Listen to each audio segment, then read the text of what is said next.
नमस्कार दोस्तों, हमारे देश की स्वतंत्रता में अहम भूमिका निभाने वाली, सहयोग करने वाली श्रीमती दुर्गावती देवी भाभी जी के जीवन परिचय पर प्रकाश डालते हैं। तो अभी तक हमारे चैनल को आपने अगर सब्सक्राइब नहीं किया है तो प्लीज़ सब्सक्राइब कर लें और कमेंट बॉक्स में एक बार जय हिंद जय भारत लिखकर इनके सम्मान में ज़रूर भेजें। तो आज का वीडियो हम चलते हैं, स्टार्ट करते हैं। स्वतंत्रता संग्राम सेनानी दुर्गा भाभी भारत के स्वतंत्रता संग्राम में क्रांतिकारियों की प्रमुख सहयोगी थीं। साथियों, बताते चले हैं 18 दिसंबर 1928 को भगत सिंह ने इन्हीं दुर्गा भाभी के साथ भेष बदलकर कलकत्ता मेल से यात्रा की थी।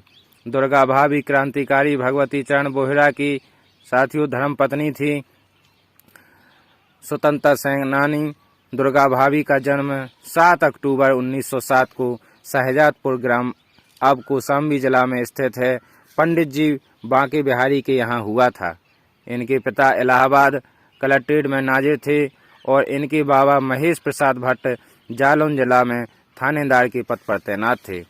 इनके दादा पंडित शिवशंकर शहजादपुर में जमींदार थे, जिन्होंने बचपन से ही दुर्गा भाभी जी के सभी बातों को पूर्ण किया है। 10 वर्ष की अल्प आयु में इनका विवाह लाहौर की भगवती चरण बोहरा के साथ हो गया था। इनके ससुर शिवचरण जी रेलवे में ऊंचे पद पर तैनात थे। दोस्तों बताएं, अंग्रेज सरकार ने उन्हें राय साहब का खिताब भी दिया था। भगवती चरण बोहरा राय साहब का पुत्र होने के बावजूद अंग्रेजों की दास्ता से देश को मुक्त कराना चाहते थे। उनकी ऐसी सोच थी। वे क्रांतिकारी संगठन के प्रचार सचिव थे। वर्ष 1920 में पिताजी की मृत्यु के पश्चात भगवती चरण बोहरा खुलकर क्रांति में आ गई और उनकी पत्नी दुर्गा भाभी ने भी पूर्ण रूप से सहयोग किया। सन 1923 में भगवती चरण बोहरा ने नेशनल कॉलेज बीए की परीक्षा उत्तीर्ण की थी और दुर्गा भाभी ने प्रभाकर की डिग्री हासिल की। साथियों, दुर्गा भाभी का मायका व ससुराल दोनों पक्ष से बहुत संपन्न था। किसी भी प्रकार की कोई कमी नहीं थी।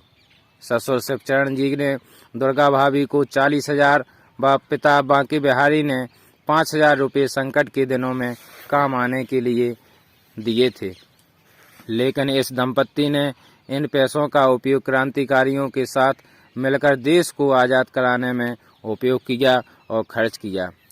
आगे बताते चले, मार्च 1926 में भगवती चरण बोहरा व भगत सिंह ने संयुक्त रूप से नौजवान भारत सभा का प्रारूप तैयार किया और रामचंद्र कपूर के साथ मिलकर इनकी स्थापना की थी। सैकड़ों नौजवानों ने देश को आज़ाद कराने के लिए अपने प्राणों का बलिदान वेदी पर चढ़ाने की शपथ ली थी। भगत सिंह व भगवती चरण बोहरा सहित सदस्यों ने अपने रक्त से प्रतिज्ञा पत्र पर हस्ताक्षर किए और 28 मई 1930 को रावी नदी के तट पर साथियों के साथ बम बनाने के बाद परीक्षण करते समय बोहरा जी शहीद हो गए। उनके शहीद होने के बावजूद दुर्गा भाभी साथी क्रांतिकारियों के साथ सक्रिय रहीं। दोस्तों, 9 अक्टूबर 1930 को दुर्गा भाभी ने गवर्नर हैली पर गोली चला दी, जिसमें गवर्नर हैली तो बच गया, लेकिन सैनिक अधिकारी टेलर घायल हो गया। मुंबई के पुलिस कमिश्नर को भी दुर्गा भाभी ने गोली मारी थी, जिसके परिणाम स्वरूप अंग्रेज पुलिस इनके पीछे पड़ गई। मुंबई के एक फ्लैट से दुर्गा भाभी व साथी यशपाल को गिरफ्तार कर लिया गया था।